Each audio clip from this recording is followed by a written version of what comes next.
Funhouse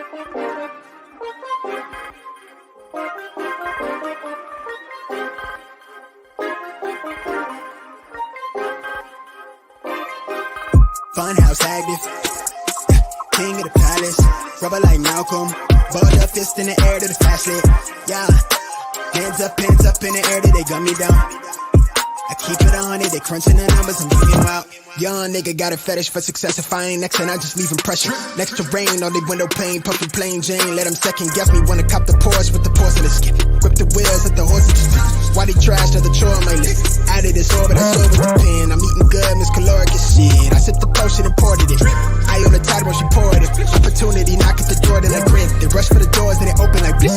Pin stroke, game coded the fridge. Sound wave for like more than the clicks. Cowabunga, search the world for my shit. Ayy, wait. Been gritty, don't pity, they full thing with me, been real, fuck trending, I'm hype, I'm litty, been this since scrimmage, don't play game with me, I volley these hits like I play tennis, I drink this shit, now I live it, don't pity, I live here at the top of the titty, said I run this shit, how I try to with the pistol, why they flop with the vision, jaw drop when I spit it off top, little bitch, we need 7 figures, catch the fade when they jitty, bet I count it down to the penny wave, ay, heavy is all on my mind, I gotta make that edit, wait, bet I might spark that wildfire, rebel, when I breach, Funhouse active, yeah, king of the palace, rubber like Malcolm, balled up fist in the air to the flashlight, yeah, hands up in the air till they gun me down, I keep it on it, they crunching the numbers, I'm getting wild, Funhouse active, yeah, king of the palace, rubber like Malcolm, balled up fist in the air to the flashlight, yeah, hands up in the air till they gun me down, I keep it on it, they crunching the numbers, I'm getting wild, I just like crashing, really I'm passing, running from the madness. Catch me, I just want passion, love attraction, let me know that shit. I just like crashing, really I'm passing, running from the madness. Catch me, I just want passion, love attraction, let me know that shit.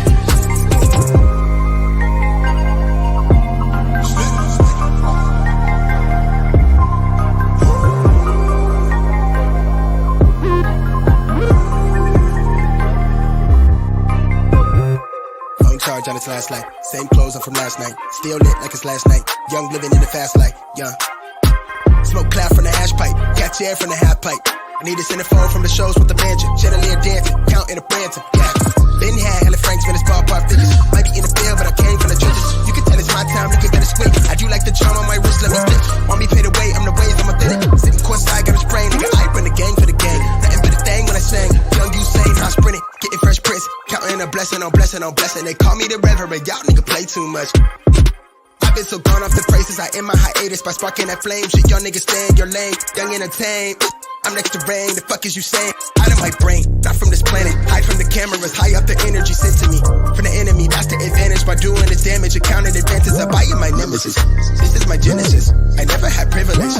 They took our innocence, but fuck that, I'm young and I'm wild, going ignorant like Funhouse active, king of the palace, rubber like Malcolm, balled up fist in the air to the flashlight, yeah, hands up in the air till they gun me down, I keep it on it, they crunching the numbers, I'm getting wild, Funhouse active, yeah, king of the palace, rubber like Malcolm, balled up fist in the air to the flashlight, yeah, hands up in the air till they gun me down, I keep it on it, they crunching the numbers, I'm getting wild, Funhouse active.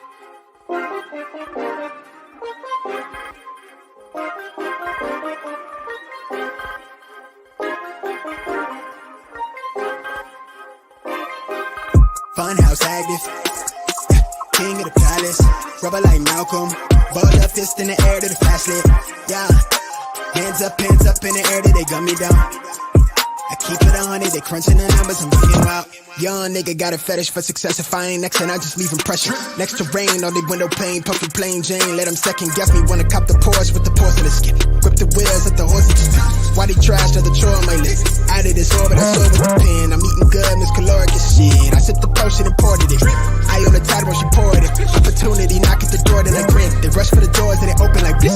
Pin stroke, game cold as the fridge. Sound wave for like more than the clicks. Cowabunga, search the word for my shit.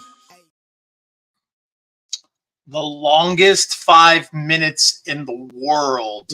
Ladies and gentlemen, my name is Chase, CR Media, as you all may know me, here for another episode, Season 2, Episode 3 of Bad Booking with my friend Mark, Pro Wrestling Kingpin. Mark, how are you this evening? I'm great, man. How you doing? I'm doing pretty fantastic, sir. This is the show where we break down the landscape of professional wrestling, kind of put our opinions on it, have fun, chat with you guys, get you guys involved. Kind of want to talk to you guys about what happened tonight. And this is Mark and I's starting off topic, if you will. But before we do, want to ask everybody, or first say thank you to everybody for tuning in with us, and then ask everybody, no matter what your platform you're watching us on, whether it's Twitch or YouTube, make sure you hit the like button and the thumbs up button, whatever that may be. Throw some emotes in the chat so we know you're there. It also helps us, guys, because it lets YouTube and Twitch know that you like watching the show. So they will more than likely share the show out for other people like you to watch the show. Oh, hey, man. Thanks. Appreciate that. Thanks for watching, Graves. bro. Thanks, Absolutely. Man. Anthony Graves. Appreciate Anthony and his kind words. But the I guess the hot topic of the day would be NXT Vengeance Day. Its own little show. You know, it wasn't a weekly show named after a big name show. This is one of their higher tier shows. A premium live event, if you will. I don't think Roadblock will be a PLE, or will Roadblock be just I think it's just one of those like kind of like AEW type deals where it's, where it's weekly NXT named after. I think so. I'd have to double check. I'd have to double check the date, but they mentioned it during the broadcast. They said Roadblock and then Stand and Deliver. Right. But if I remember correctly, I don't think they use Roadblock as a PLE. Anyways, Vengeance Day. Damn good event from start to finish. Mark, let's get your knee-jerk reaction, man. What'd you think of it? I thought it was a damn good show, man. I was entertained from start to finish. Went 5 on one of my picks, no big deal. I'm just out here predicting life. But I thought the show was fantastic. I mean, we definitely saw the Carmelo Hayes turn coming. We'll get to that a little bit later. But yeah, overall, I thought the show was great. I was highly, highly entertained. Yeah, man. And you know me, man. I'm real big on, wrestling is subjective. It's what you want it to be. Not necessarily what you want it to be. I think that's a really poor choice of words on my part. But it's how you interpret it, right? So sitting in the car, driving to Alton, Illinois. Sorry. I, for the life of me, cannot stop using the S in Illinois. I've had trouble with it almost my entire flipping life. Anyways, I'm in the car and we're headed to a wrestling event. And somebody in the car was like, gosh, man, I turned on that NXT for the first time in 4 or 5 years. And man, that was the biggest piece of, poop I've seen in a while. And I was like, that's harsh. I was like, really? I actually happen to like the NXT show. And, regardless of kind of some of the things in WWE that you may like, you may not like, I think, I'm first to admit that for a while I didn't like NXT after it switched from the black and gold to 2.0. 2.0 was kind of rough. 2.0 was definitely rough. Yeah. And when but they found a way to turn it around and keep it going. So it's one of my favorite shows. So I always like these takeover events, and this one didn't disappoint me at all. Like I said, knee-jerk reaction. I loved the show from top to bottom. It was predictable, but that's okay. Just because it's predictable doesn't mean that it's not a good show. I think the matches that were put on were still fantastic, and I think that they still told good stories. So we'll get into this thing, man.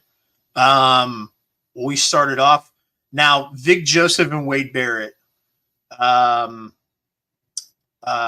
they now the permanent team on NXT? Seems like it. Yeah, because they Booker's not there anymore. It seems like, and so, or I don't know if Booker's going to a part-time thing or what the deal is. I mean, wasn't Wade Barrett on SmackDown? Yeah. So isn't that the team, him and Corey Graves? Yeah, they made an announcement about that during the week. They were like, "Hey, our new announce team for SmackDown will be Corey Graves." So is Wade Barrett just doing double duty? I don't know. Are they going to replace Wade Barrett this week with Booker T? I don't know. Back to Booker T. I don't know. But I thought they both did a great job. I was a little Wade Barrett's one of those ones where I'll admit again I was not fond of him to begin with. He is growing on me, and I do happen to enjoy his commentary a lot more. Booker T was the same way. I thought Booker T was the absolute drizzling shits when he started doing commentary. Drizzling shits. Yes, okay. The drizzling shits. Okay. But he has grown on me as well. The 2024 NXT Dusty Road Tag Team Classics. Braun Breaker and Baron Corbin versus Carmelo Hayes and Trick Williams. That's how we started off the night. Yes. I thought that stuff that Braun Breaker and Baron Corbin were doing is great. I love this run that Baron Corbin is on in NXT. I think it has rejuvenated him. I think that I know a lot of people are upset that he didn't keep his, end of days or lone wolf theme. Yeah. Yeah. That one. But I just feel like when I watch Baron Corbin on NXT right now, it looks like he's having fun. And like, that's cool to like see guys that you can just tell are into what they're doing and they're having fun. And I have a soft spot for Baron Corbin because he's from Kansas City. So, listen, I don't want to hear it. Every single time CM Punk gets brought up, you get a massive like pep in your step. I don't. He's from Chicago. I don't. You liar. I don't. I mean, I love CM Punk, yeah, but I mean, he's better than. I know you're not trying to compare him to fucking Baron Corbin. Oh yeah, absolutely. Happy Corbin. Yeah. That's what I mean. Like, come on, you know what I'm bro. saying? Like, yeah, you know what I'm saying, though. He looks like he's having fun right now. So, and that's he wasn't cool, happy when he was Happy Corbin. He wasn't happy. Yeah. I'll give you that. It didn't seem like it. No, he didn't. We kind of saw the writing on the wall here. And, didn't take away from the match. The match was still very good. But I kind of thought that this is exactly how I thought this night was going to pan out. Carmelo and Trick would lose here, and then later on, it just didn't happen exactly how I thought it was going to happen in the main event. But if I was mapping the night out, I was going to say like, hey, they should lose this match, and then something later on in the night would cause them to lose the main event.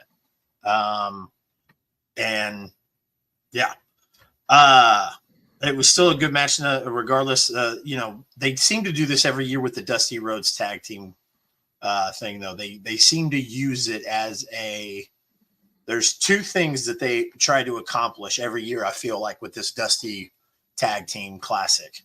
One, to put an odd couple together, and B, to turn somebody against somebody. Because it just seems like every year we get an odd pairing for the tag team, and sometimes that odd pairing is the ones who go on later that night to turn on each other or whatever. Not later on that night, later on in the tournament they turn on each other. But somehow, some way, somebody turns on somebody, and we always get an odd couple pairing. That it just seems like the annual thing to do with the Dusty Rhodes Tag Team Classic. No, yeah, I agree. Like I said, the match overall I thought was great. I loved it. I did predict wrong. I really did think that Trick and Carmelo were gonna win just because of Braun Breaker getting the call up. Him being on Monday Night Raw tomorrow. Carmelo got it too. Carmelo hasn't been officially called up, but he's been on. He's been on like he did the U.S. title tournament and everything like that. So, but yeah, I mean, it could have went either way, is what I'm saying, which is what I like. But like I said, my official prediction was Trick and Mello, and I thought later on, that's when the foul play would have came in. And but whatever. Like I said, the match was great, but it's just one thing I don't like about it is not the match itself, but what you just said. It's used to put an odd pairing together, and it's used to break somebody up when the classic should be highlighting your tag teams, your legitimate tag teams. And you know how I feel about that with the odd pairings and everything.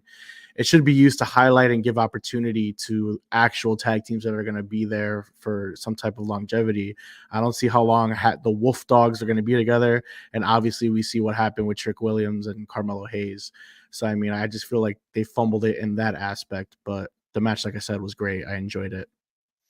Yeah. I mean, of course you'd love to see, people like, the family or other tag teams in NXT kind of get that spotlight there. Yes, they're showcased in the tournament, but you would like to see it come down to those main or those, actual tag teams, right? Solidified tag teams. Yeah. Like I said, good match to start off the show. Good match. That spot with what was it? Braun Breaker did, I don't know what it's called. I don't know if it's an official move, but it was like a release German suplex into a cutter. That shit was nasty, dude. Loved it. That was probably my favorite part of the match. It's very rare for me to be like, holy shit, while I'm sitting in the couch by myself. But like, I was just like, oh shit. That was one of my favorite moments of the match. That was fucking nuts. Yeah, no, it's cool to see stuff like that, especially from a guy like Braun Breaker. Not that he's not athletic, but when you think of Braun Breaker and Baron Corbin in a match together in some way, shape, or form, you don't think innovation, right? Right, exactly.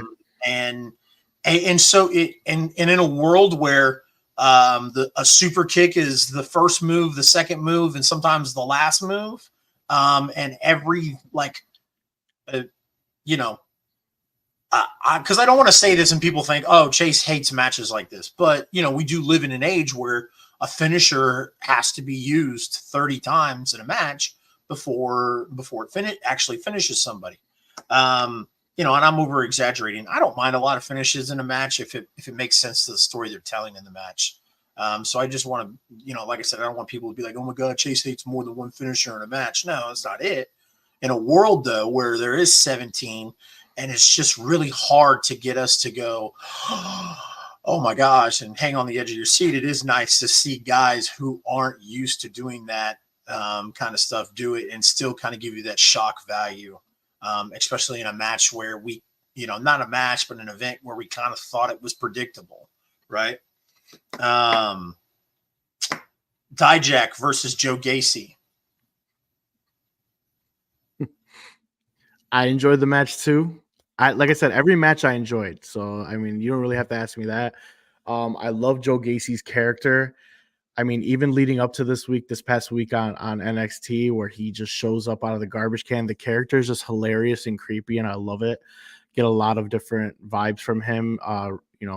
Going back to maybe some Bray Wyatt type deals, other people that I feel like characters you can compare to him. But when he showed up in NXT and he came out of that garbage can, and he was like, no DQ. I like it. Like that, just little things like that really make me catch on to a character. And Joe Gacy is that guy. Dijak is, the powerhouse. I kind of miss him as Dominic Dijakovic character. This character is kind of weird to me, but the match overall I thought was great. The table spot was one of my favorites. I personally would use Legos because that shit hurts like a MFer. That if you want to put some pain in somebody, you bust out some freaking Legos. But I thought that was cool, something different than seeing thumbtacks or anything like that, busting out the tools, the toys with the army men. I thought that was really cool. But like I said, if you guys are watching, bust out some Legos, and you really got people cringing. Yeah. The ththing about Dijak is, when he was Dominic Dijakovic or whatever, I felt like he was more himself. You know what I mean? I think that's why that character flowed better for people.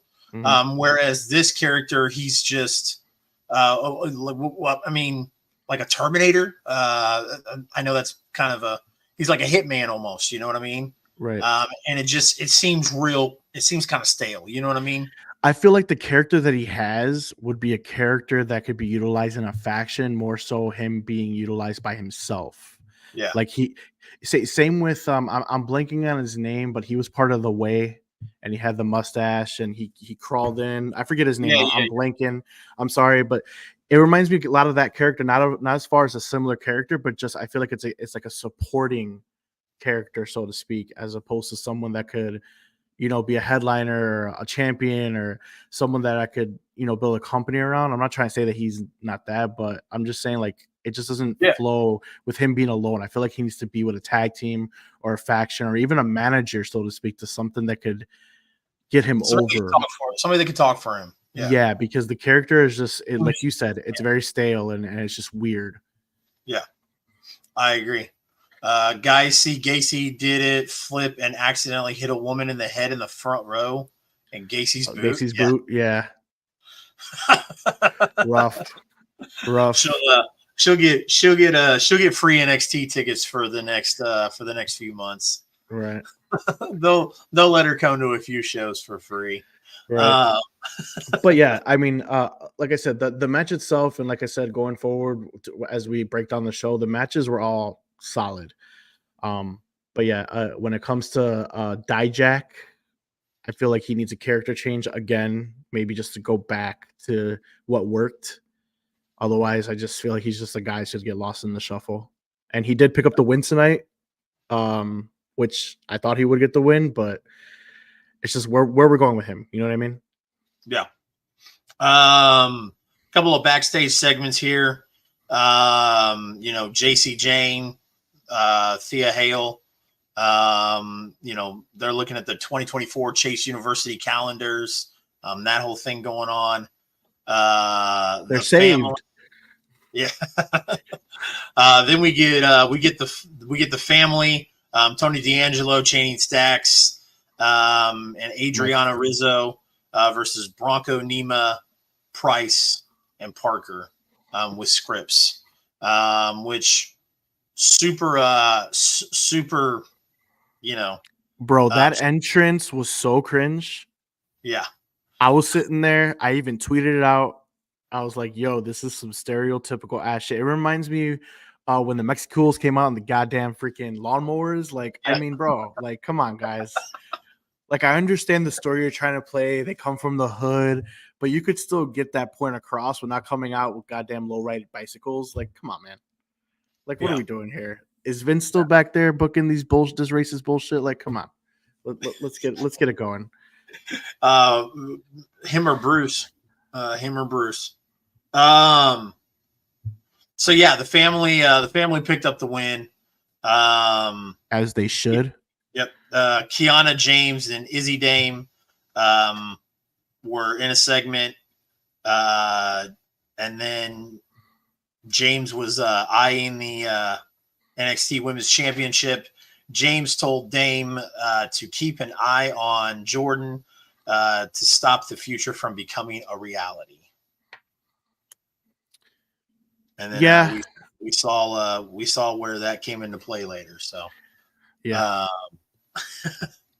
Carmelo Hayes and Trick Williams were being checked out by the medics backstage. Williams asked Hayes why he took that spear from Breaker earlier in the night. Hayes justified it by saying that Dragunov would benefit from it. Williams told Hayes that he wanted him in his corner for his match later that night, which led to his downfall. Exactly. Yep. The NXT women's match, Lyra Valkyrie against Valkyria, and Roxanne Perez which was a damn good match up until Lola Vice. Bro, I think it was my favorite match, even with the insertion of Lola Vice. It still kicked ass. I think it was my favorite match of the night. It was damn good. It's unfortunate that Lola Vice had a failed cash in. I'm not for with the failed cash ins. I feel like if you got it, that means we're putting our faith. Yeah, I agree. I feel like if I'm giving you something to cash in, you're gonna be the next big thing. 9 times out of 10, it should be successful because I'm putting in my trust. I'm putting in my trust in this person, and I felt like she got kind of dealt a bad hand there. But even with her insertion, the match did not just like go awry. The match was still fantastic, and it was my favorite match of the night, hands down. It was a fantastic match, but just like you, I get really sour on failed cash-ins. I get it. Like we do it for unpredictability, right? And that's fine. But 8 times out of 10, 9 times out of 10, the cash-in shouldn't fail. It's a predictability that I think is okay. It hypes people up. Because watching this match, and like you mentioned, you got what, 13 out of your 15 predictions right, or whatever you said. 5 out of 6. Oh, 5 out of 6. Yeah, I guess only 6 matches tonight. Yeah. I don't know where I got 15 and 13 from. That was weird. But 5 out of 6 of your predictions right, and that's what I'm saying. Like, it still was a damn good event, even though a lot of that stuff is predictable. What the breakout contract, with the Money in the Bank briefcase, what the Feast or Fired, what all that stuff is meant to do is, when you hear that music hit and that person comes out, they're more than likely going to cash in and they're more than likely going to win. And I get it. That's predictable. But man, like, you still get that adrenaline rush. Like we knew Seth Rollins was going to win at WrestleMania 31. Like, there was no doubt in anybody's mind that Seth Rollins was going to win as soon as his music hit. But nobody complained. Like, the Levi Stadium in San Bernardino, California, went fucking AWOL when Seth Rollins' music hit WrestleMania 31 to come cash out. Nobody went, oh man, now this means Seth's gonna win. This is so predictable. I can't believe I paid this money to WrestleMania to come see this predictable shit. No, it was something cool that happened. Like, so predictability is okay sometimes, and in situations like that, I think it's okay. So when you hear the person's music hit and they come out with that Feast or Fired, or that Money in the Bank contract, or that breakout contract, NXT breakout contract, whatever it is, what's about to happen, but it's still the adrenaline rush of the excitement. And that's how I feel about it. So I love the match. I agree with you. I think it was probably one of the best, if not the best match of the night. I hate failed cash-ins. I hate failed cash-ins too. But like I said, throughout the entire show, I thought I want to highlight that the storytelling was just on point. Even later on, as we saw backstage, now her failed cash-ins leading into a feud that you could take my money with Roxanne Perez and Lola Vice, because Roxanne Perez just got screwed because it went to a triple threat, which she wasn't expecting, and it seemingly like she was about to win that match. So now we could see Lola Vice's first legitimate feud without having backup. So we could see what's going on there. But like I said, failed cash-in, really sour. I agree with you, but did not take away from the match at all. The match was phenomenal. Absolutely not. The North American Championship, Oba Femi. I keep wanting to say Femi. Oba Femi. And defeated Dragon Lee. I dug this match, man. I love that. I love that Oba dude, and so for our many viewers that know me, everyone knows I hate big men. Yeah. But damn, Oba Femi, what a beast. What a monster. And I just want to personally thank Shawn Michaels and whoever was involved in booking the show, because I was petrified that this was going to be a squash match, especially with how they're pushing Dragon Lee on the main roster. I was like, please do not do this to this man. I dug the match just like you. I thought it was great. Oba looked strong. Dragon Lee still looked strong, even though he lost. He put up the fight, the underdog fight that we all expected him to do. And Oba's looking like a damn superstar. Fits the mold of what WWE wants. I love what's going on with them right now. Shut up. Yeah, man. Uh, Raising Personalities, who is Mark's co-host on the Smack Talk podcast. Make sure you check that out on Mark's YouTube. He says J-Lo Vervice, can't convince otherwise, and Kingpin trying to repair his image for big man love. I don't hate it. I don't Screw hate Kali. it. Absolutely. There's big men that move with, that are agile and move around great in the ring and that are great athletics in the ring, great wrestlers. And then there's Great Khali. We can't bundle them all in the same group as the Great Khali, Mark. That's just not fair. I agree. That's why I just gave Oba his flowers. I'm liking what they're doing with the character. I love that he cashed in so quickly. All right. He knows what he wants. He's going for it. I didn't get a squash match tonight, which I was petrified that we were gonna get. All is good, man. All is good. Yes, absolutely. Kingpin loves big man. Yay. Does Oba remind you a little bit of Keith Lee? I could see it. I mean, I don't think he's athletic. I'm not gonna say he's not as athletic as Keith Lee. Keith Lee just is a different style. He's a powerhouse, yet he does a lot of quote unquote flippy shit that people don't like. But I don't know. He's maybe very agile for a guy. Yeah. So, Yes. But two different. I mean, I think they're two different. I mean, I could see a little bit of comparisons, but two different. I mean, he's a powerhouse, but Oba so far is not a powerhouse that's been, not how do I say, not stereotypical, but the mold of what a powerhouse is in pro wrestling, which is same boring character and just like Oba right now has been very entertaining, so we'll see how that goes so far. So Oba, Ahmed Johnson, yeah, I can see that too. Okay. Ava Rain, promoting the next NXT shows, including NXT Battleground and NXT Roadblock. So Battleground and Roadblock are the next shows coming up.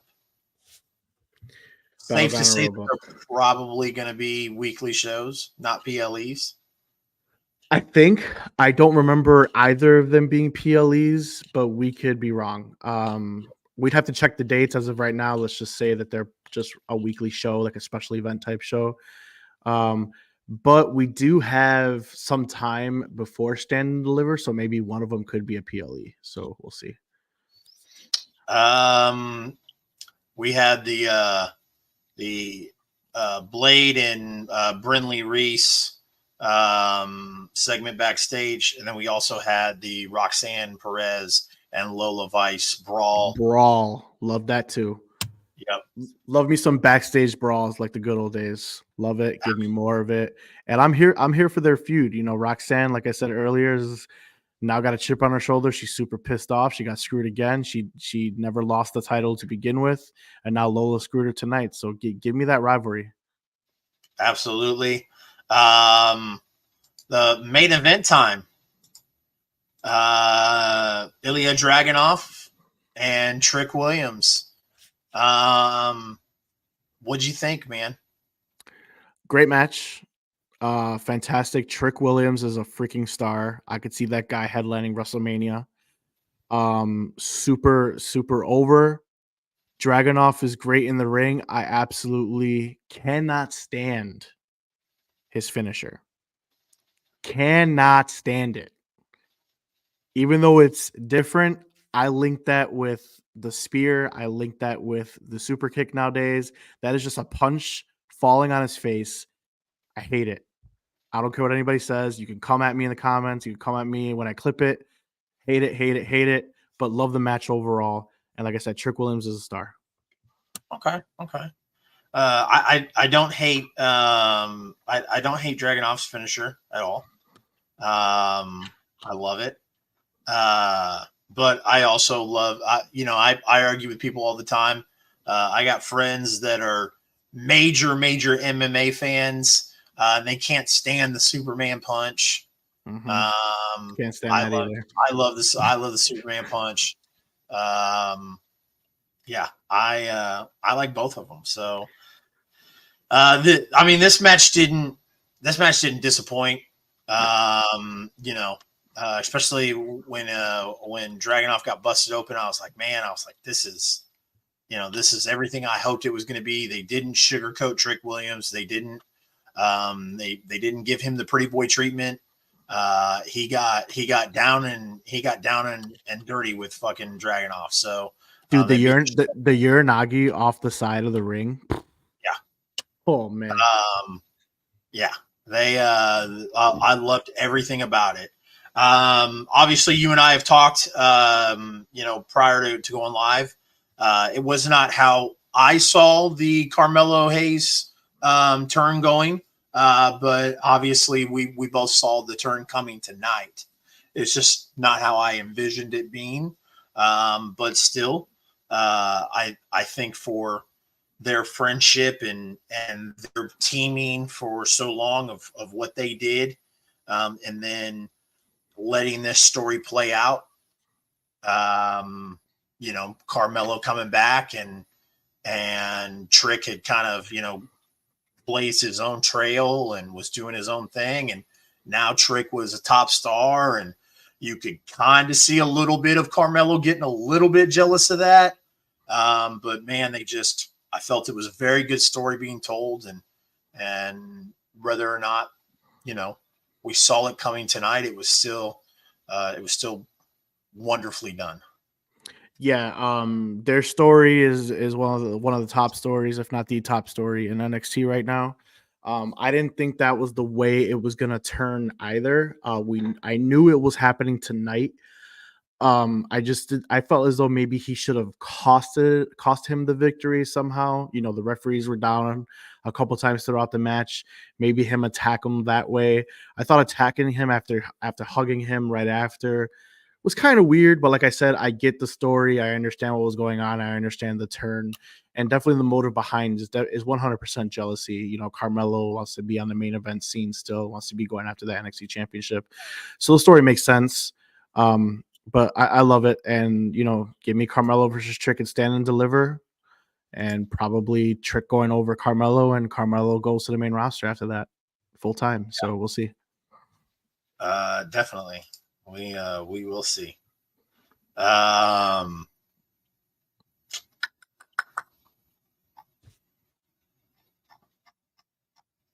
me 1 second here. Yep. All right. So if you wanted to grade the show, what would you grade the show? 4.5. 4.5. That's okay. That's definitely steep. But I like it. I would say 4.5. Yep. Okay. Out of 5, right? Yeah. 1 through 5. 1 through 5. Okay. Oh, that's what we usually do, right? 5-star, Yeah. 5-star mold.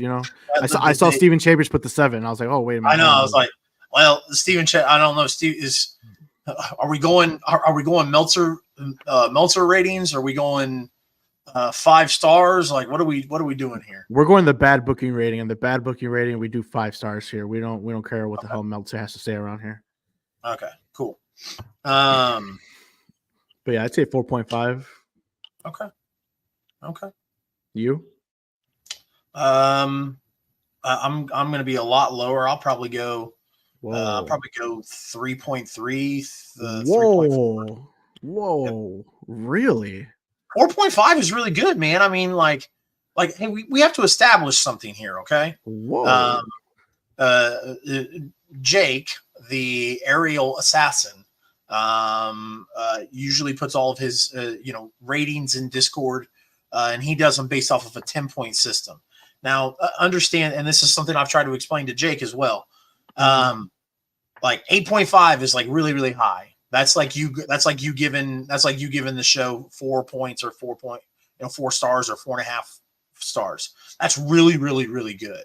Yeah. Because understand something that if you give a 5, that show is perfect. You don't have to watch wrestling anymore, Mark. You've seen perfection. You can literally turn the remote off and never watch it again, because nothing will ever be perfect ever again. So that's how I do my rating system. All right, So so you got a 3.3. All right, Yeah. let's roll your 3.3. What would you Okay. have changed? What would you have changed? What didn't you like, which made you do a 3.3? It was a good show, but I mean, it wasn't a 5-star show. It wasn't a perfect show. So what would It you was change? a really, really good show. What would you change? What made it a 3.3? Not anything that NXT could fix. NXT is, not to sound like a jerk, but NXT is not capable of putting on a 5-star show, a perfect show, because again, you can look at that all you want to, but I'm doing common sense ratings here. You threw out a 4.5 because you really, really liked the show. Yeah. Now what? Exactly. Now what am I going to tell? Now, okay, when you watch a show that is better than NXT, better than the show you saw tonight, what are you going to rate it? A 4.6? Maybe 4.7? Maybe. Do you see what I'm saying? Maybe. That's why I'm doing my ratings the way I'm doing them. Maybe. Because everybody has their own ratings. I was just curious as to what you would change, and I still haven't gotten a legitimate answer. So that's because like I said, there's nothing that NXT could have done. I mean, obviously there is a little bit of things, but it's not all. NXT couldn't do anything to make it a 5-star show, because to me, NXT can't put on a perfect show. Okay. So agree to disagree, I guess. Yeah. I mean, your ratings are childlike. My ratings are realistic. See, now that's where you go too far there. You know what I'm saying? Like, we don't have to agree on shit, but you saying my ratings are childlike, that's just it's a childlike system. That's just that's you're just speaking like a child, going with saying it's a childlike system no, because you didn't agree with what I'm saying. Like, I'm not insulting you in any way, but what I'm saying is that I just don't think it warrants a 3.3. Now, do we agree to disagree? Yeah, cool. But I'm not going to say, well, Chase is a little girl by doing a 3.3. I didn't say you were a little girl. I said the rating system was childish. That's not. I'm just giving you an example of what you are saying. Oh, yeah, that's fine. That's all I'm saying. So we could agree to disagree. On. Hey, I mean, you're the one sending insults here, not me. No, I didn't say an insult. That's what it is. No, that's what it is. You don't have to agree. You don't have to agree with anything I say, because it's a very basic podcasts and live streams are all subjective, and it's whatever people think, and there's no wrong answer. I was just curious as to why you had a 3.3. That's all it is. If you don't like the fact that I get a 4.5, then that's fine. It is what it is. But saying that I have a childlike thing, that's just discrediting anything I have to say. Hey, childlike was a very poor choice of words. I'll agree. That's just kind of stupid. It's a very basic and cookie cutter grading system. Is all I'm saying. Whatever you say, but that's just stupid. All right. Moving on. Next subject. Yeah. You've got the lineup, not me, guy. Oh, do I? I see your red. I'm looking at it. You have it highlighted right there. I see your little hash mark right there. Yeah, but I don't know what order you want to go in. Just read it down. It doesn't matter. AEW. CWLL Luchadors attack Moxley. Trios match set for next week. I'm sorry, I was reading the comment. CWL Luchadors attack Mox. Trios match set for next week. I mean, it's cool. I'm a big Luchador guy. But like we said last week, dude, Forbidden Door here is just wide open, or it's just like nothing special to me anymore. You know, when AEW's inception came and we had some random people come here and there, then I was like, oh shit, this is crazy. That's from a different promotion. This is from a different promotion. But now I see 3, 4, 5 stars a week from different promotions. It's like, okay, who works for who? You know what I mean? Like, I don't know. And I mean, I'm interested in seeing what the match is going to be, and if it's going to be a rivalry that carries through. But like, your Forbidden Door pay-per-view just goes out the door, because every week, every show, I have someone that does not officially work for AEW on the show. So yeah, you know, and like you said, we both kind of talked about that or touched base on that last week, just because you've got a lot of guys on the roster who aren't being used, and yet every single week we're, you know, hey, this guy from, you know, CML or CWLL or AAA or Do you watch CMWL? I will watch CMLL if they're bringing in like somebody well known, like they brought when Kenny Omega was, and that wasn't the last time. I know there was a time before then, but every once in a while when they'll have like AEW guys or New Japan guys like show up there for special occasions, I'll watch those. Yeah, see, but that's my point though. Like I have I'm letting you right now. I'm not gonna sit here and lie and be like, hey, what's going on? I have no clue who any of those people are. I've never watched a second of CMLL. Don't even know what it stands for. Have to Google it. Like that's what I'm talking about, man. It's like a lot of people. I watch a lot of mainstream stuff. Okay, the most indie I get is MLW. I'll occasionally see some clips from New Japan. I'll occasionally see other things here. I start getting more into NWA now because they're on the CW. But like, this is what I mean. It's like, oh, these people come, and I'm like, okay, cool, and I'm supposed to be like, oh man, they're amazing. I don't know who the fuck they are. Why am I supposed to be like, holy shit, yeah, these guys are awesome. This is a little faction that showed up, and now they're feuding with the BCC. Cool, especially because I love luchadors, but it's just like, I don't know who they are. Why should I care? Especially when next week I'm sure somebody else from a different promotion is going to be there. Yeah, I'm not exactly sure either. I'm excited for it, but one thing I won't take away from AEW is that the match quality is always there. So yeah. I'm sure it's going to be a killer match and it's amazing. But I also like storytelling, and I don't know what the story is here. Like, Yeah, I agree with you. I think that it's cool. It's cool when they do it. I'd like to see them take a step back on it a little bit, just because like you mentioned, it's not really a forbidden door if it's always open, right? And then the other thing is, I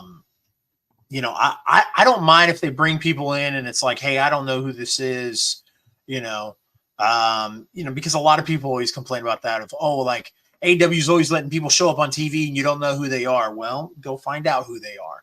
But yeah. when it's like a constant thing, and then it's, I'm for that too. That we live in a world where we can Google and I can see who's this guy, who's that guy, and I agree with that, and I agree 100%. It loses its luster. It loses its luster and it loses its meaning when I have to do it every single week. When I have to do it every single week, and maybe 2-3 times a week, it's like, okay, I don't know who this guy. Let me see who this guy is. That's fighting, Bryan Danielson this week. Like, I don't, you know what I mean? Like, come on, man. At least leave it up to the announcers. That's your announcer's job to be like, oh, this guy is the world champion. He's been the world champion for CMLL, whatever, he's well known. Like, give me something, not just like, oh, these guys are from CMLL. All right, cool. Their faction, how long have they been together? Why are they here? Why are they sitting front row? Like, are they guests of AEW? Like, why are they here? They just wanted to watch wrestling today? Like, I mean, I don't know. Like, it's just, I wake up to watch wrestling every day. Me too. I'm gonna go fight Mox now. It's like, I don't know. It's just the AEW rankings. What a blunder that was. So here we go. The AEW rankings for, I don't know if you guys have seen it, but they linked the men's contenders all in one, meaning, so you have Samoa Joe, Christian Cage, Orange Cassidy, and Eddie Kingston are the current men's champions. And they have all of their rankings linked into one. They didn't separate by divisions. They're all just contenders, and they could go for any championship, I assume. I don't know. But your top 5 contenders for the men's are Swerve Strickland, Hangman Adam Page, Adam Copeland, who I haven't seen in a couple weeks, Jon Moxley, and Roderick Strong. Those are your men's contenders. But like I said, they link them all together. Don't know who's the number one contender for who. The only one that is for damn sure is Swerve is the number one contender, and that would be for the AEW World Championship. But we'll see that for sure come this Wednesday when him and Hangman face off to be the rightful number one contender for World Championship. Other than that, we don't really know where these rankings are. I'm a big fan of rankings, the AEW rankings, but this one's kind of a mess in my opinion. Yeah. Any predictions on TK's announcement for Dynamite? I hope it's not Mercedes. I don't want an announcement. I just want her to show up. I'm more of a like holy shit type moment, and I would want Mercedes to show up at Revolution. Possibly the Owen Hart tournament. Is it time? Is it already that time? I think they had it in May last time, right? Yeah, okay. Around May-ish. So Okay. I think like Double or Nothing is when it came. I don't know. I can't remember. Yeah, I don't remember the timeline, but I mean, if that's the announcement, that's fine. That's the announcement. That's cool. I just hope it's not announcing a wrestler because I felt like they kind of dropped the ball when they signed. While I'm blanking out. We just signed him, but he still hasn't been here. From New Japan, feuded with Hangman. I'm blanking out. One of the biggest stars in pro wrestling, and I can't even think of his name right now. Okada? No, not Okada. AEW signed him. He's officially All Elite. They signed him a few weeks ago. He had the feud with not Hangman, with oh my god. Why am I blinking out right now? Someone please help me here because I'm just ruining this whole show. Wow. I hate my life right now. Will Ospreay. Thank you, Terrellism. Love you right now. You are the best. Like him signing Will Ospreay, okay, and Will Ospreay has not been here because he wasn't going to show up till March. I thought that was kind of weird. So if they do, hey, it's Mercedes, I'm kind of gonna be upset with that, but I don't know. It is what it is. Yeah. I'll be upset, but at the same time, I'd be happy just because she's in AEW and she's a talent that could help that division even more. Yep. You pick something out of this AEW pile that you want to talk about. If not, we're gonna move on to the big gigantic elephant in the room. The big gigantic elephant in the room. Let's see. So we'll just do a quick. So Bounty Hunter Brian Keith is now All Elite. I don't know anything about the guy until him just showing up. What else? I think it worked out. Him just showing up for a few weeks, and now you know him, and now I know him. Now everybody's excited. So he's All Elite. Yeah. It is what it is. That's my dude, man. Let me tell you something. Do you know a lot about him? School me on him. I would like to know. So he's from Texas, and he had a very basic like gimmick of just almost a name. It wasn't even really a gimmick, and then he got into the gimmick, and it's kind of like a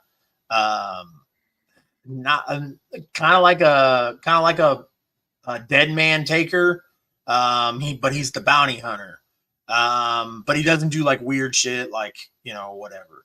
And he's extremely talented and he's a sweet ass dude. And let me tell you something. The I-70 Hot Tag sponsored a match that he was in. Oh, cool. Here in Kansas City. First time meeting him from Kansas City. He knows Moonshine Mantell, who's a fucking phenomenal person and wrestler. After meeting him in Kansas City and sponsoring the match one time, I went to LA, saw him at GCW, and he remembered me. And that's cool. So he came to St. Louis for GCW, remembered me there too as well. So that's my dude, man. I fucks with the bounty hunter. Well, at least all his TV time led to a contract. Meanwhile, we still have 50 other people from other promotions just taking TV times for people that actually work there. But I digress. Hook, is it time for him to take the next step, or is this just like what we're gonna do with him? No, I think it is, man, and I think that him getting that title shot was the next step for him. I think all we'll do is continue to see him excel. Yeah, I think it's time maybe him to go after a legitimate mid-card belt, and I think it's time to just put away this FTW. Why it gets defended on national TV? They have enough championships. Give them one to actually go for. That's just me. Bang Bang Scissor Gang. Hate it. hate it. I just want to reiterate. I feel like I feel like we covered that last week. Yeah. So there is no next step for Hook, guys, in his weight class, but now there's too many belts. Really? I mean, I don't know if I agree with that statement. I mean, there is no next step for him, you know. This is what I think. I think that watching what happened with Hook in the title shot, I think that they see like, hey, we've got something here. So do I think he's going to be a world champion in the next year? No, but I do think that you will start to see him excel. Is he going to be TNT champion or international champion next month? No, but you will start to see him excel. And those will be the milestones next. But like I said, watching what they did and how they did it with him and Samoa Joe, I mean, all the finishers and Hook just looked unstoppable, and he looked like this this irresistible force that he's been painted to be since he showed up. And then they went out and they actually did it with him. Like I said, I think he earned a lot of fans, and I think they're going to start doing something with him.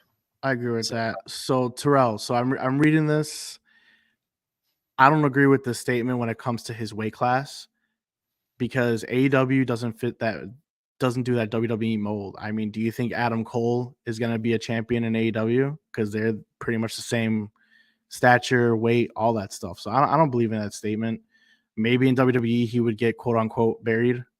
But I don't agree with that statement. I'm not saying, like Chase said, I don't think he's going to be a world champion this year. Who knows when that will be, but I think he could be a world champion. But we should just have to see with him. Absolutely. So enough of all this boring ass AEW stuff. As you mentioned, WWE, the gigantic elephant in the room, Cody Rhodes, and Bayley both are making their decisions this week. Both were very obvious, but I loved how they did it. To a certain extent, I love that they I love that they did it on SmackDown. I wish that they would have done it on SmackDown. Like, there shouldn't have been a Monday Night Raw, because like there was no question here what Bayley was going to do, right? Okay. I mean, okay. I know the story, right? You know what I mean? We get it. There was no question. I was very confused. I thought you said you liked the Cody Rhodes thing for a second. Second thing with second thing with Cody Rhodes, where they make and we'll get into that. We'll get into that as well. Mm-hmm. But this second thing of Cody Rhodes, where it was like, it's gonna make you wonder, is he gonna, when he did that, when him and Seth had that stare down on Raw, like, I bet it makes him wonder, like, is he gonna go after Seth? No, he's not going after Seth. Like, shut up. That was dumb. It was dumb to imply it. You can imply it now, obviously, but I mean, on Monday when they did it, it was stupid to imply it. So obviously, Bayley, they did the whole, I mean, it was different, but they did the whole Batista evolution one, where Bayley is smartened up to the fact that Damage Plan was going to turn on her, or were trying to actively work against her. So we're going to get Bayley versus Io Sky at WrestleMania. So you've got your, women's main event right there. And then Roman comes out, and Roman cuts a promo on how Cody shouldn't go after him. Cody should go after Seth, and how, he's this and he's that. Cuts a great promo. It's money every single time Roman Reigns is on TV. That's why he should be on TV more. But I get it. And it's the way his contract is, whatever. And then here comes Cody Rhodes, and Cody Rhodes cuts a great promo up until the very end. And I'm sorry, I've read, and I do agree. There is a lot of toxicity with wrestling on the internet. But I've read a lot of people who are like, man, after this Cody thing, people on the internet, well, that's because it just didn't make sense. It's not that I don't, it's not that, whatever, it's a WWE decision. I get it, but there's other ways to do it. If that's what you wanted to do,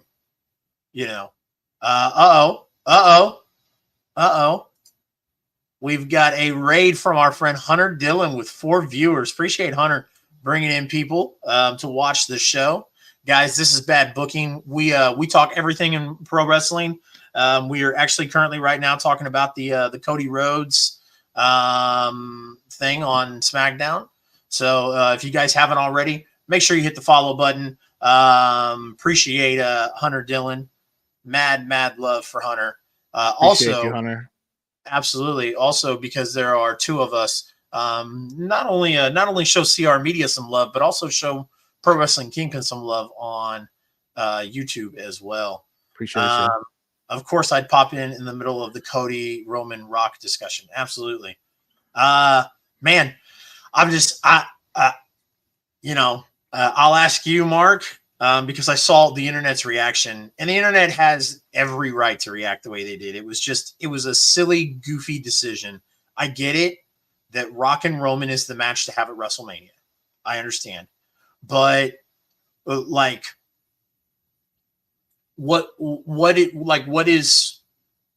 the point of winning the Royal Rumble if you're going to, the whole point of winning the Royal Rumble is to main event WrestleMania. So is Cody going to keep his WrestleMania ticket in the back of his pocket and do it next year? Because the main event of SummerSlam, this is what frustrates me. I get it. Like, I understand that and there's a reason why it's the most disliked video on WWE's playlist right now on their YouTube. Over 500,000 dislikes on that video. But I get it, man. Like, I understand that, Rock and Roman is the money match to have. Absolutely. But there should have been a different workaround from this. If this is what they were going to do, Rock should have came in at number 30 and won the Rumble. Because at any point in time, and, I understand, like, it's a story being told or whatever, but what was to stop Cody Rhodes from getting himself traded to SmackDown and challenging Roman there? What was to stop him from doing that? What's to stop any of these guys from? It was like the conversation about the Money in the Bank contract we have, of why it's stupid to cash in on United States titles, is because any of those guys in the Money in the Bank ladder match could walk up to the U.S. champion at any time and be like, "Yo, I want a match." The Money in the Bank and the Royal Rumble give you special occasions. Okay, the Money in the Bank, you can cash in the Money in the Bank at any time, at the end of a match, at the beginning of a match, in the middle of a match, in the middle of the hallway. You can cash in Money in the Bank as long as you got a referee with you. It's like the 24/7 title. Royal Rumble guarantees you a main event WrestleMania. It's not just a world title match. It's a main event WrestleMania world title match. So why would Cody give up his spot for The Rock? It just doesn't make sense. Stupid. It doesn't make sense. What we're gonna do, if you were gonna pull the rug out from underneath Cody, then you should have had Cody challenge Roman, or you should have had The Rock challenge Roman at WrestleMania, and then Cody say, "No, I want Roman at WrestleMania," and then Cody say, "Well, then I'm gonna use my Royal Rumble shot at Elimination Chamber to face Roman," and then have Roman beat Cody again, and we go a whole other year to finish the story, and then you could do Rock and Roman at WrestleMania. They've done that before, where Royal Rumble people face the guy in February, and then they go face somebody else at WrestleMania. They've done it. It's not a big deal. It's okay. So why did we do that? Why did we not do something different than? Because it's stupid. I don't want to see you finish your story if you gave up your spot to another guy. That's weird. Yeah, you are agree, literally making him. You're making him a dislikable character more than what he already is, or not more than what he already is. But he's a babyface in WWE. But I mean, like, how unlikable is the guy that wins the Royal Rumble and then gives his main event WrestleMania spot to another guy? That's weird. I think it's stupid. You and I've been talking about it for weeks. We knew it was going to happen, but my problem is the way that it happened. You know, you had me backing your prediction very hard. I was like, you know what, Chase has got to be right. Night 1, Roman Rock. Night 2, Cody Roman, and I was cool with that. Him giving up his spot is purely because he's a yes man right now. It's just like, yep, no problem. And I don't know if you caught it, but that's the backstage. That's the backstage of it. Like, yeah. and that is. I mean, it is what it is. Like, you know, I get it from the perspective, but story wise, we're watching Cody go out there and cut this promo on Roman, and then goes, yeah, I'll fight you at WrestleMania, just not this WrestleMania. Well, wait a second. Are you gonna hold off your WrestleMania cash in until next year's WrestleMania? I don't think that's how that works. Like, you know, it just doesn't make sense. I get it. Like, I understand. Like, my idea wasn't extremely ideal. I loved my idea. To me, I thought that was the only way that it would work. But I get it. Like, I know there is other ways that maybe I'm not, you know, keen to. Again, you could have had Cody fight Roman at Elimination Chamber, you know, in a big event in Australia, and make everybody think that Cody's going to win it then. And Rock and Roman will be a non-title match at WrestleMania. And then Roman beats him, and then Roman goes on to face Rock at WrestleMania.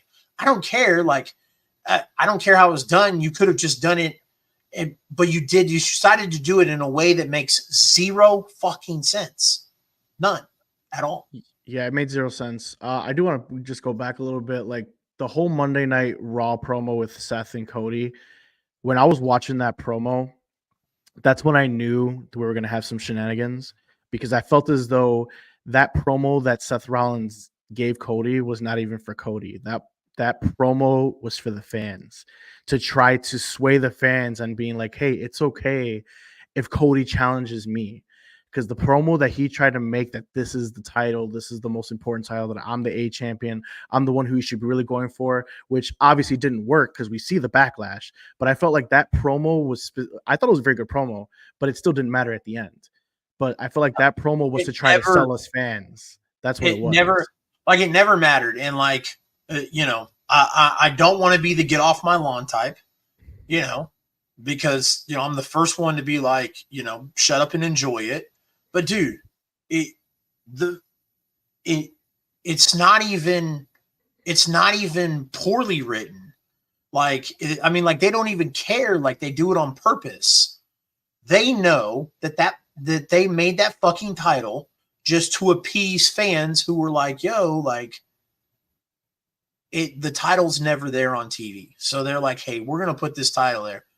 But even after they tried to introduce the title and shove it in our face and be like, hey, this title is just as important as Roman's title, they'll turn around and do stuff where they're like, yeah, it's not as important as Roman's title.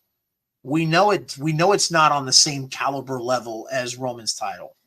So even Roman, like, and Roman mentions it in every single promo he cuts. So it's not like they're trying to serve us this dish that says, hey, this title is just as important as Roman's title.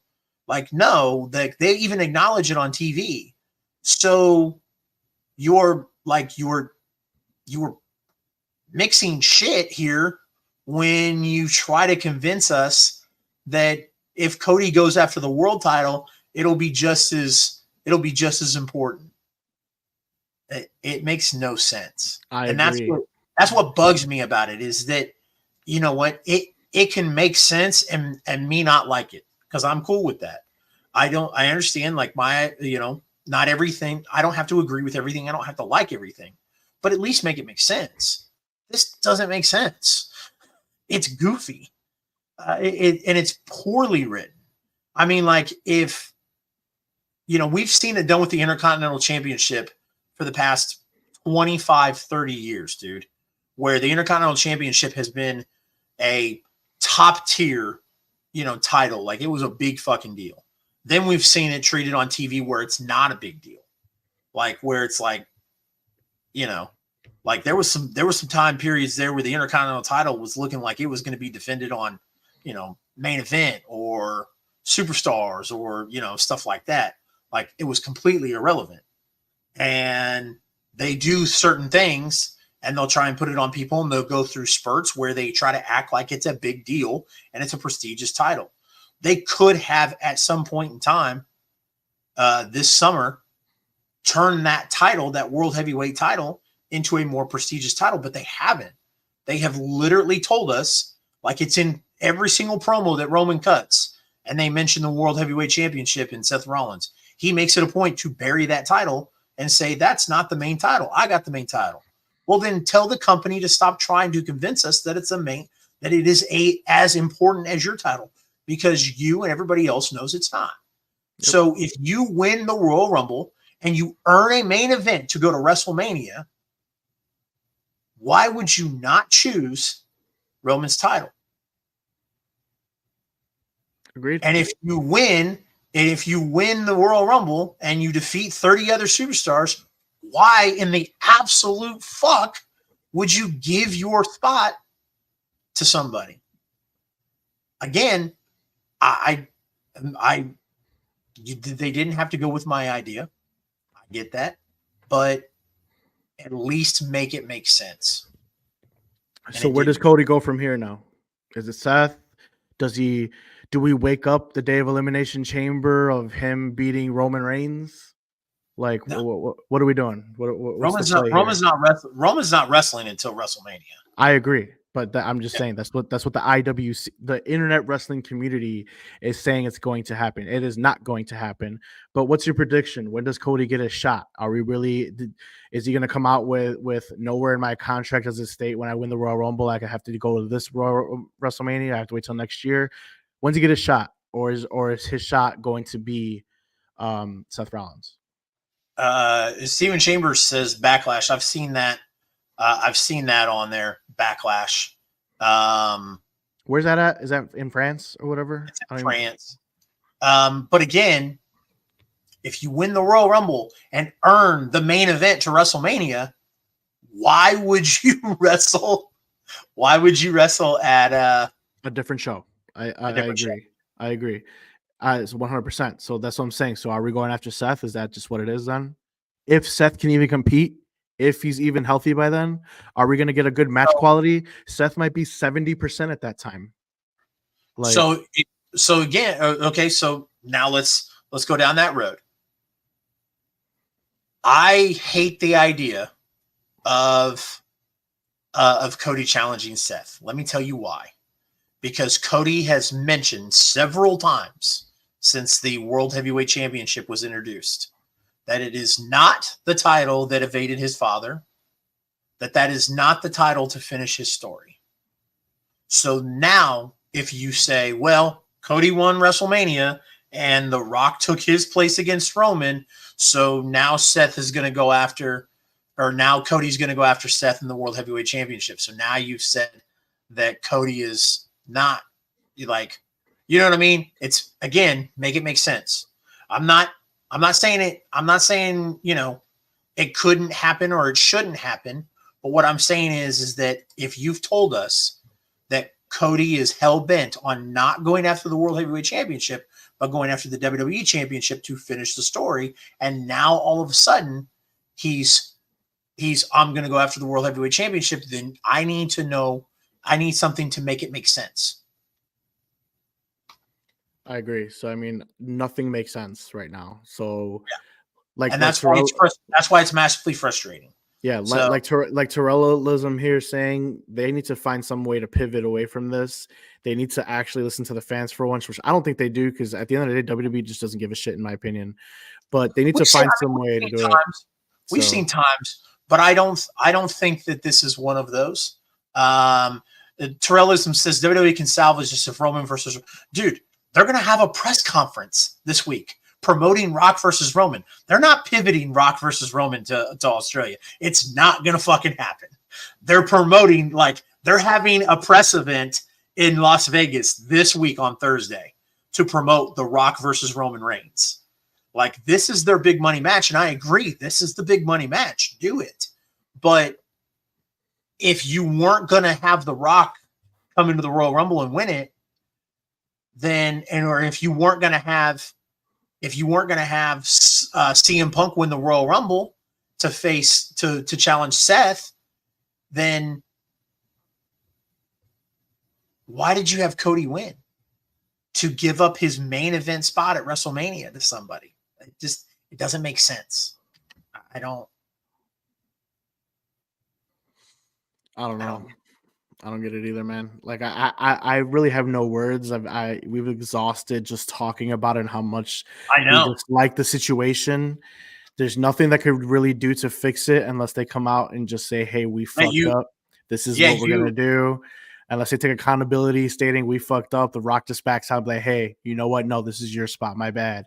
Or pivots in some type of way where it's after the fact. I don't fucking know, because you don't need the championship to fight Roman Reigns. You easily could have saved this for France, or you could have saved this for SummerSlam, or whatever the case may be. You did not have to do it at WrestleMania. I understand that it's big money and it's the premier matchup, and it makes sense that you want to do it at WrestleMania, but you didn't have to.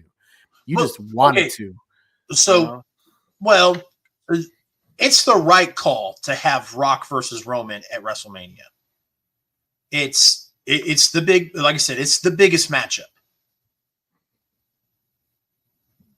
So do Cody versus Roman at Elimination Chamber. I mean, there's ways around it, and there's, like I said, some people may not agree with it. Just make it make sense. This doesn't make sense. This is just like Cody winning Money in the Bank and then handing the briefcase to Rock and saying, I'll win Money in the Bank again, and I'll challenge and I'll use it some other time. You go ahead and use it this time. So we got I feel like we've exhausted this whole thing. So yeah, we've got Rock and Roman Reigns. What are the chances Rock wins? 0. Exactly. How far are we taking this title right now? Are you on my side yet? Yeah. If he wins at WrestleMania, he shouldn't lose again. This is insane. WWE WrestleMania 40 is already sold out. Rock adds nothing in terms of money for tickets. That is the stupidest statement of the night. The dumbest statement of the night. We're sorry. The Terrell. dumbest dumbest statement of the night. Absolutely ignorant. That was the stupidest shit I've read all year. Rock adds nothing in terms of money for tickets. He adds nothing. What? Come on, man. Come on. Rock being added to WrestleMania just made this the biggest WrestleMania in 10 years. I agree. Like, I'm not saying like I don't disagree with his statement completely. I think it adds to more viewership. I think it adds to more merch selling. I think it adds in other aspects. But the show is already sold out. But I mean, tickets still, get resell. They go at higher prices. People want to see it more. All that stuff. I don't 100% disagree with your statement. I think your statement has some validity. Oh my God, I can't speak. Very little validity to it. Very little. Yeah, very little. But he adds very little. Don't give more credit. Don't give more credit than we're credited because that statement has very little. No. Your opinion once again. So I don't think it's 100% invalid. I think there's other things that Rock adds to it. Like I said, merch, all that stuff, more viewership. People are going to want to see the things. People maybe didn't want to come and watch WrestleMania anymore. Even you were like, I'm not going to WrestleMania anymore. Now this is something where it's like, hey, I want to go to WrestleMania. I want to watch. I want to do this. I want to do that. But like I said, I don't 100% agree with the statement. So, but if you bought tickets to WrestleMania and you bought them $1,500 a piece, mm-hmm. The Rock gets added to it. You could literally sell those. Yeah, agreed. That's what I'm saying. Yeah, that's what I'm saying. I agree. It does things in terms of making more money. Yeah, I agree with it. That's what I'm saying. I don't disagree 100% with his statement, but I do feel as though there's some validity to it. So I that's my opinion. Yeah. So, well, he either adds value or he doesn't. So no. You know what I mean? It either adds value or it doesn't. WWE is So making more money than any time in history. Rock hasn't been part of that. They've broken records upon attendance without him. I mean, yeah, they're going to, but they're going to make more because there's always more. There's not a when you're a big business like that, there's not a, oh, well, we're cool with just making this much. No, you add a megastar like The Rock to it, and now it adds 100% more value to it. To act like it doesn't is goofy, just asinine. Where does CM Punk go from here? poor guy. I actually do kind of feel bad for him. It's unfortunate him tearing his tricep, man. It sucks. It's another injury. I felt like that's part of the issue with his failed stuff, in AEW. Now he's coming here. Obviously, he had other things in AEW. I'm not an idiot. But him with the injury, it really sucks. But I do like the fact that he's just, when he comes back, he's coming after McIntyre. I feel like he really elevated McIntyre. Before CM Punk came back, I didn't give a shit about Drew McIntyre. I didn't care about his championship run during the pandemic. I could care less. McIntyre didn't either.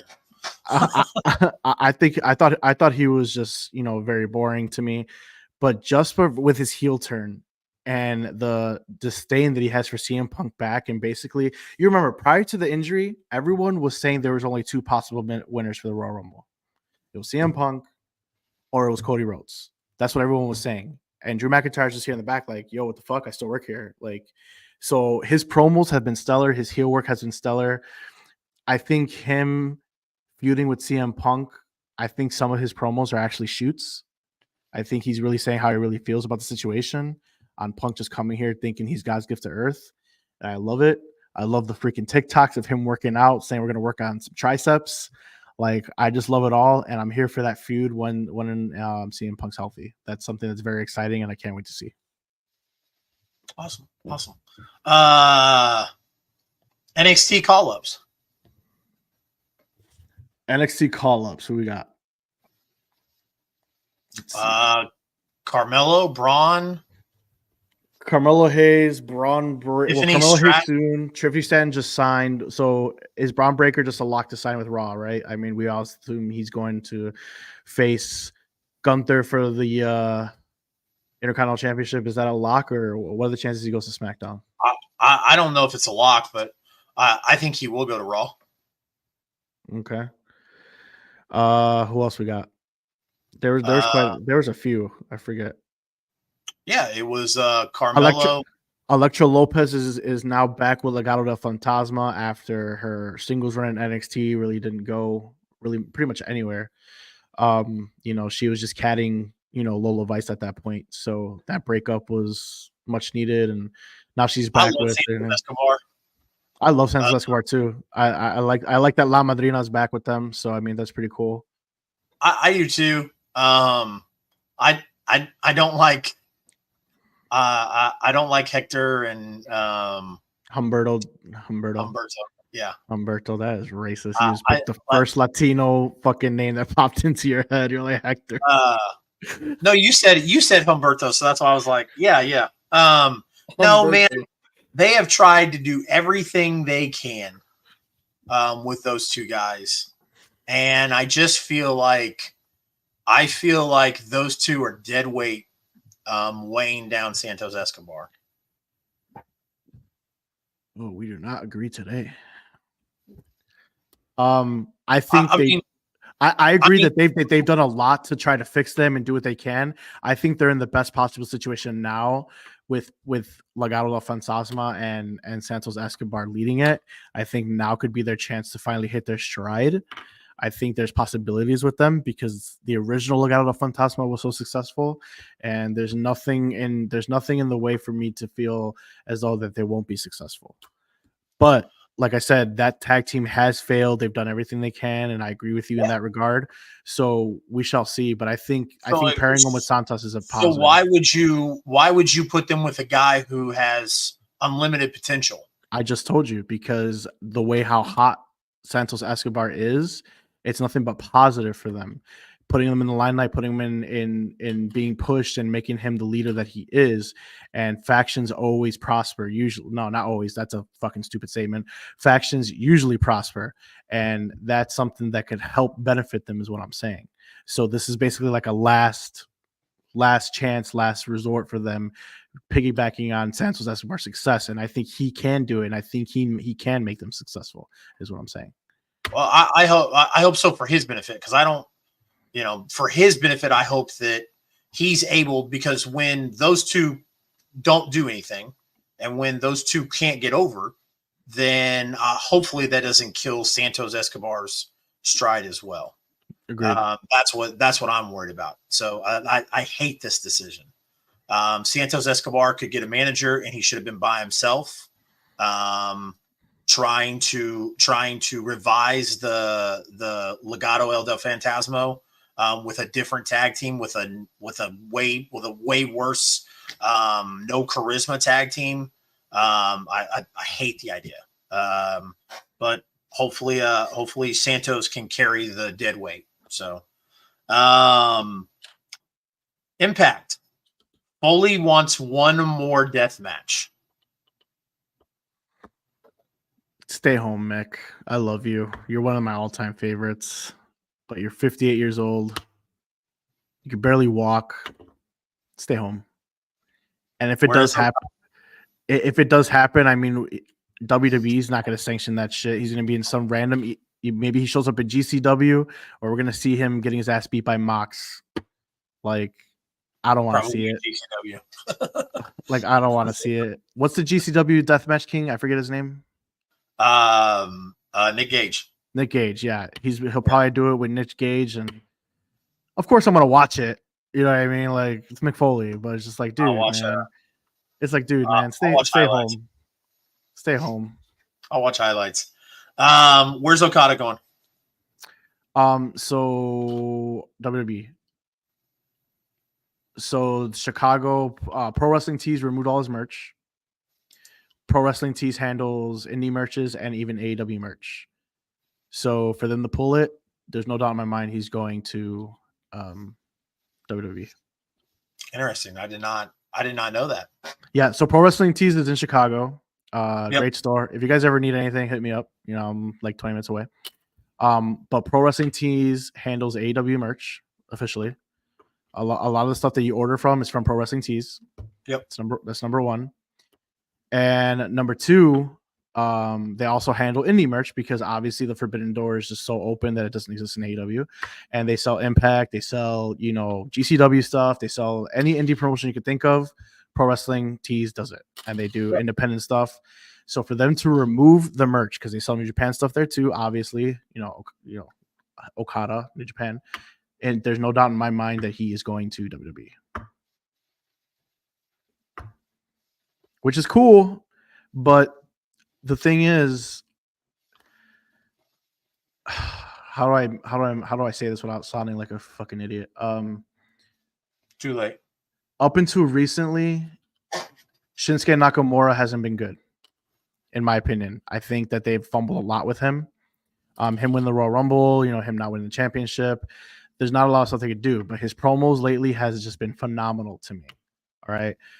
Okada, when he comes to the States, what are we going to do? Is he going to be on NXT? Is he going to have a manager? How are we going to make him the superstar? Because he's been dubbed the John Cena of New Japan Pro Wrestling, right? So it's like, how do I get him that superstardom here in WWE? How are they going to package him?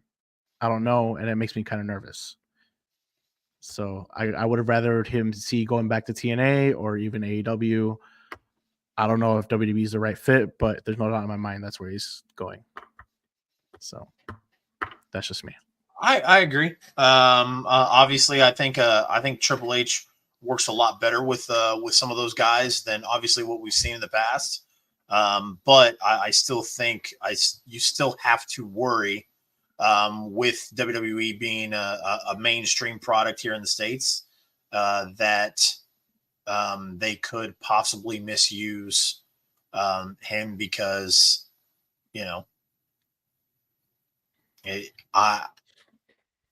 it's hard for anybody in WWE with the way the WWE system is to get over without being able to work the stick.